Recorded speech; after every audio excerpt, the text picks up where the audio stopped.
Bienvenue dans Sources diplomatiques, une plongée au cœur de la diplomatie française. Une invitation à découvrir de l'intérieur la fabrique des positions de la France, les négociations en cours ou passées, et à explorer la grande variété d'enjeux internationaux qui occupent chaque jour les 14 000 agents de notre ministère à travers le monde. Nous consacrons cette première série à la guerre en Ukraine. Cet épisode 2 s'intitule « Des sanctions pour faire plier Vladimir Poutine ». Avant que n'éclate la guerre, la France et ses partenaires ont mis en garde la Russie. Toute atteinte à la souveraineté de l'Ukraine engendrerait des conséquences massives et stratégiques pour la Russie. Pour pouvoir être prises aussi rapidement, les sanctions économiques ont été pensées en amont par les membres de l'Union européenne et du G7 avec un objectif : mettre à mal l'économie de guerre russe en rendant la guerre trop coûteuse pour être poursuivie.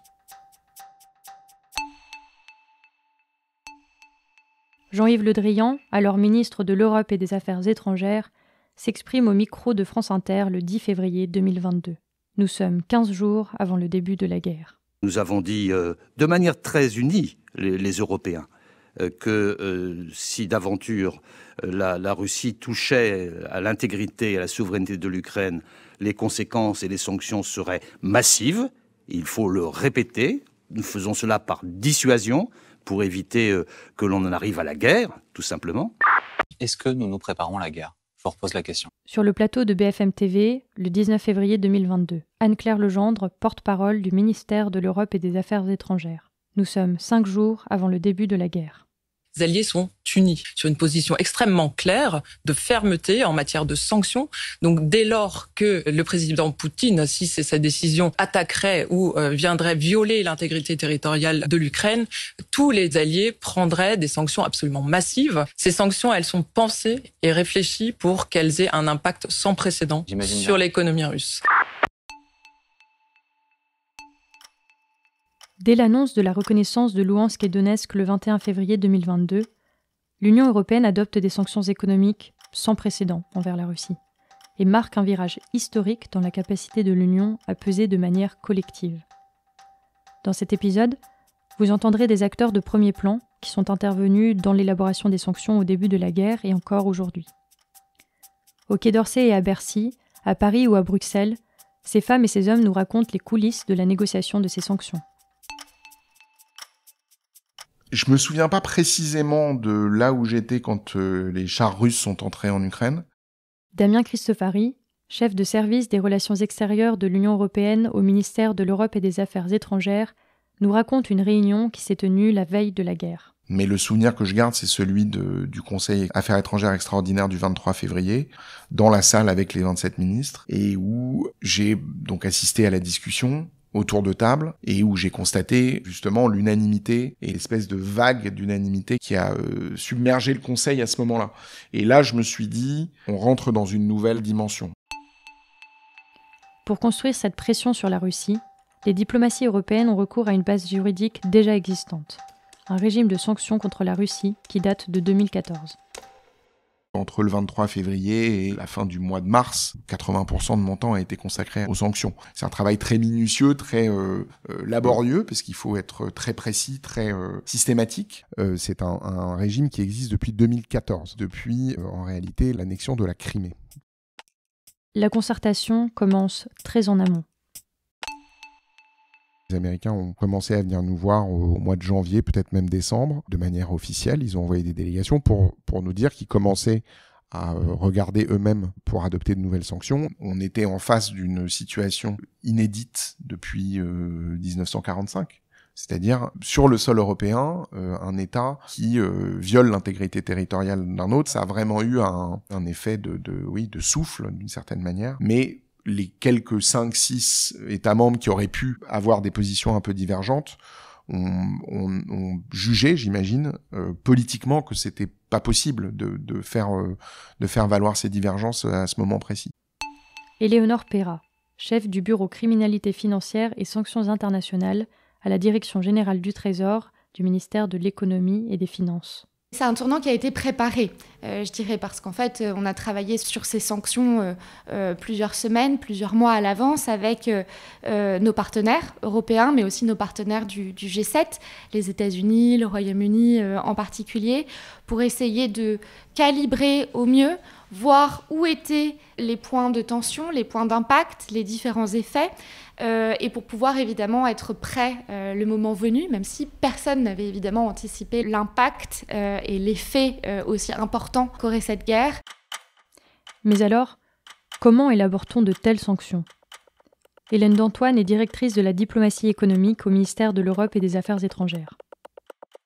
L'objectif des sanctions, c'est d'élever le coût de l'agression militaire contre l'Ukraine, d'en élever le coût pour le Bélarus et pour la Russie à un niveau prohibitif. L'idée aussi, c'est que la guerre est une entreprise coûteuse. C'est un choix d'allocation des ressources pour un État. On a fait également le choix d'un isolement diplomatique de la Russie dans les organisations internationales, d'une condamnation de ses actions. On a mis en œuvre un ensemble de mesures. En fait, les sanctions ne sont qu'une seule de ces mesures. Les sanctions sont de plusieurs types. Il y a d'une part les sanctions individuelles, qui visent les personnes responsables des décisions liées à la guerre. D'autre part, des sanctions sectorielles, qui visent le secteur financier, les transports, l'énergie, la technologie, le contrôle aux exportations, les visas, l'acier, le fer et le secteur du luxe. Celles-ci ont pour but de viser l'appareil économique public et privé russe qui soutient cet effort de guerre.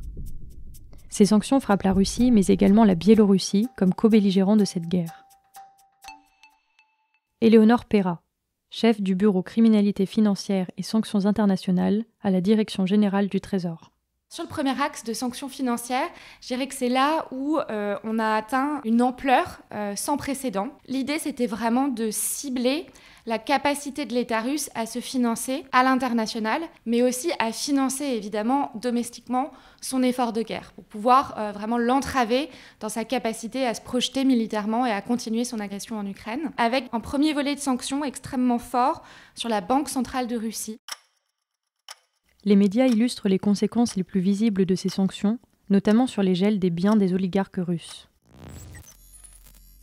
Mohamed, de nouvelles sanctions contre les oligarques russes. France Télévisions, émission C'est à vous, 3 mai 2022. Oui, le gouvernement a décidé d'accélérer sur le gel des biens russes en France. Le ministère de l'économie a désormais gelé 64 biens en France, des bâtisses de luxe en plein Paris comme cette résidence à 2 pas du Quai d'Orsay, des villas aux Antilles et sur la Côte d'Azur, des propriétés estimées à plus de 700 millions d'euros. C'est un total de près de 24 milliards d'euros, 24 qui font aujourd'hui l'objet d'un gel par le ministère de l'économie et des finances. Autrement dit, les propriétaires russes ont l'impossibilité d'en avoir l'usufruit ou de les vendre. On a prononcé des gels d'avoirs à l'encontre de plus de 1000 individus et 80 entités. Éléonore Perra. Pour leur empêcher vraiment d'accéder à leurs avoirs, pour les isoler, avoirs financiers, mais aussi ressources économiques, biens immobiliers, yachts, tableaux, œuvres d'art, pour vraiment entraver la plus individuellement les personnes qui étaient dans les cercles proches de décision de Vladimir Poutine. Ça marque évidemment un tournant. Comment met-on concrètement en place ces sanctions économiques ? Éléonore Perra. Il n'y a pas de sanctions faciles, je dirais. C'est-à-dire que si on veut avoir un impact sur la Russie, évidemment, derrière, il y a un coût pour nos opérateurs qui est réel, puisque nos entreprises ou nos banques doivent cesser, interrompre, limiter un certain nombre de relations commerciales, économiques, financières avec la Russie. Et donc, ça a évidemment des conséquences très, très directes sur nos entreprises, avec une limitation de ce qui est possible de faire vis-à-vis de la Russie. Damien Cristofari. Tout l'équilibre en fait à trouver, c'est l'équilibre suivant, c'est-à-dire faire le plus mal possible à la Russie, tout en faisant le moins mal possible à nos intérêts européens, nationaux, économiques, stratégiques, militaires, etc.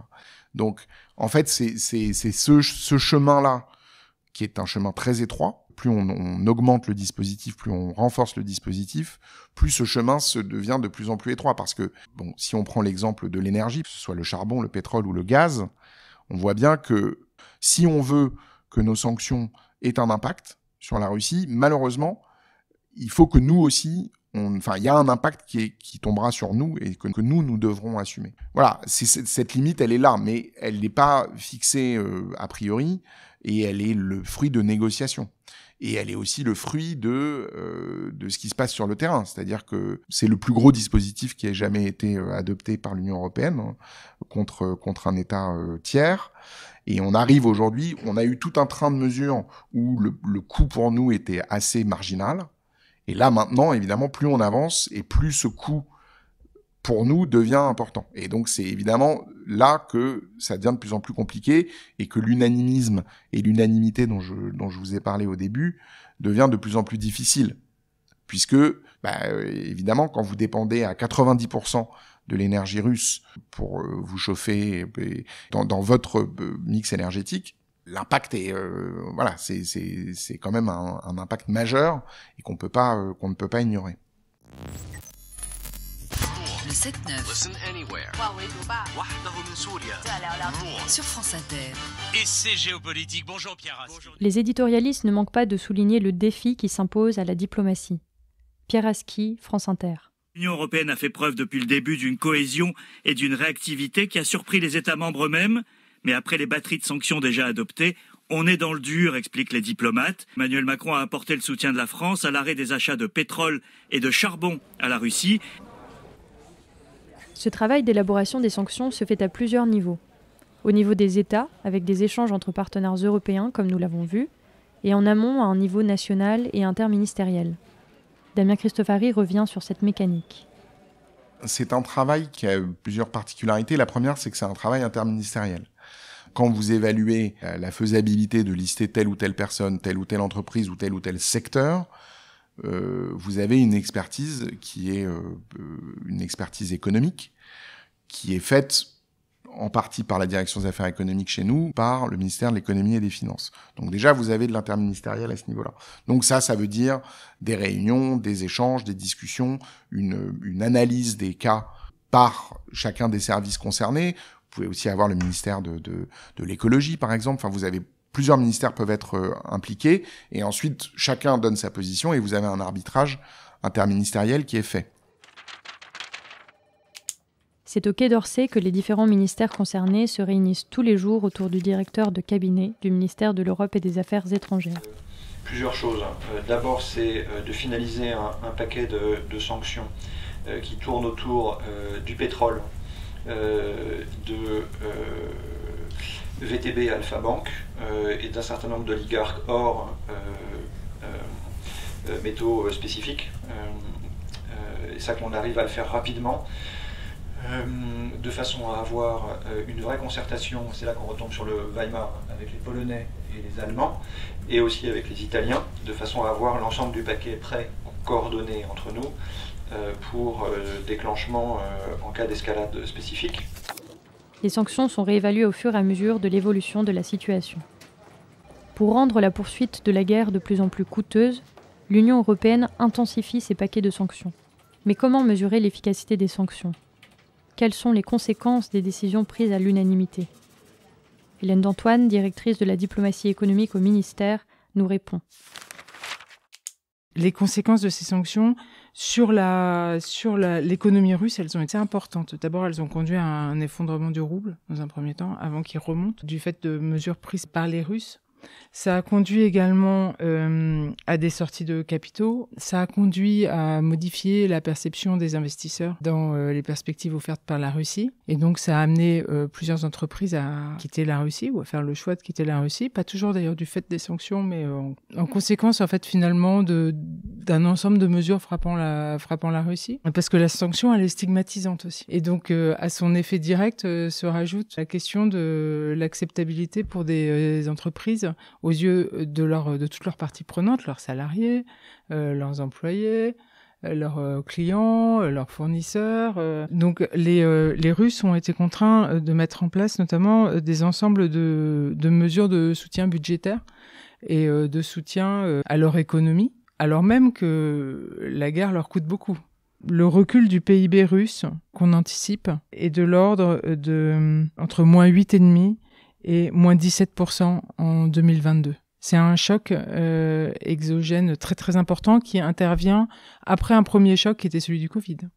Donc en 2 ans, c'est choc sur choc. Donc si on regarde l'impact sur l'économie réelle, avec des exemples pratiques, les importations de marchandises en Russie, elles seraient en baisse en volume de 54% par rapport à la situation d'avant-crise. L'inflation annuelle en Russie a accéléré dans des proportions très fortes. Elle était à 9,2% en février 2022 et en mars à 16,7%.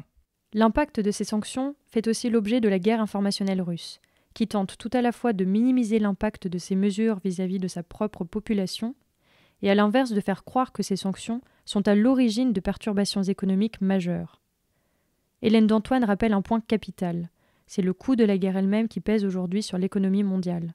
Il faut faire une distinction entre les conséquences de la guerre et les conséquences des sanctions. Le premier problème économique pour la France et pour l'Europe, c'est la guerre. Ce ne sont pas les sanctions. Par exemple, l'Ukraine était un gros fournisseur de céréales au reste du monde, un exportateur céréalier. Non seulement la guerre a perturbé les exportations de céréales ukrainiennes, qui vont faire défaut dans de nombreux pays, mais en plus, elle aura un effet durable, puisqu'elle perturbe actuellement les travaux des champs. Et donc, le premier effet, en fait, c'est la guerre. C'est la destruction, en fait, des facteurs de production aussi, des installations, des usines, et de tout ce qui permettait aux sociétés ukrainiennes d'exporter, d'importer, et d'être insérées dans des échanges économiques qui étaient profitables à la fois à l'Ukraine et au reste du monde. Et de fait, la Russie se met également en dehors en fait des échanges normaux par cet acte de belligérance, ainsi que le Bélarus. Moi, je suis hyper frappée en lisant des rapports, des articles, de voir que combien d'attention est portée à l'impact économique des sanctions, alors qu'on analyse assez peu l'impact économique de la guerre en soi. Lundi 30 mai, Catherine Colonna, ministre de l'Europe et des Affaires étrangères, se rend en Ukraine. À Kiev, elle tient une conférence de presse au moment même où, à Bruxelles, le Conseil européen trouve un accord politique sur le 6e paquet de sanctions, qui prévoit notamment la fin de 92% des importations de pétrole en provenance de Russie. Elle souligne en parallèle la nécessité de se mobiliser pour faire face aux effets économiques de l'agression russe, à commencer par la crise alimentaire qui menace les pays les plus vulnérables. Tout d'abord, nous devons continuer de rendre insoutenable le coût de la poursuite de cette agression pour la Russie. C'est tout l'objectif des sanctions. Elles sont d'une ampleur sans précédent et elles visent le pouvoir russe et tous ceux qui contribuent à son effort de guerre. Et je voudrais conclure sur un sujet majeur et urgent à la fois, qui est la nécessité de déployer ensemble tous nos efforts pour parvenir à limiter le plus possible les conséquences de l'agression russe sur le marché alimentaire mondial. Le président de la République en a fait l'une de ses priorités. Il a porté au Conseil européen l'initiative Farm, et aujourd'hui nous voudrions, avec nos amis et partenaires, tout faire pour parvenir à débloquer les quelques 20 ou 22 millions de tonnes de céréales ukrainiennes qui sont bloquées dans les ports ukrainiens et que l'Ukraine ne peut pas exporter du fait de l'agression russe. Et je vais être très claire, ce ne sont pas les sanctions internationales qui empêchent les exportations de céréales, c'est la guerre choisie par la Russie et menée par elle en Ukraine. C'était des sanctions pour faire plier Vladimir Poutine, le second épisode de notre série Guerre en Ukraine. Merci à nos intervenants Hélène d'Antoine, Damien Cristofari et Éléonore Perra. Dans les prochains épisodes, nous parlerons du soutien apporté aux Français en Ukraine au déclenchement de la guerre, de lutte contre la désinformation et du réveil de l'Europe. N'hésitez pas à partager le podcast Sources diplomatiques sur les réseaux sociaux. Sources diplomatiques est un podcast produit par le ministère de l'Europe et des Affaires étrangères, réalisé par la Direction de la communication et de la presse.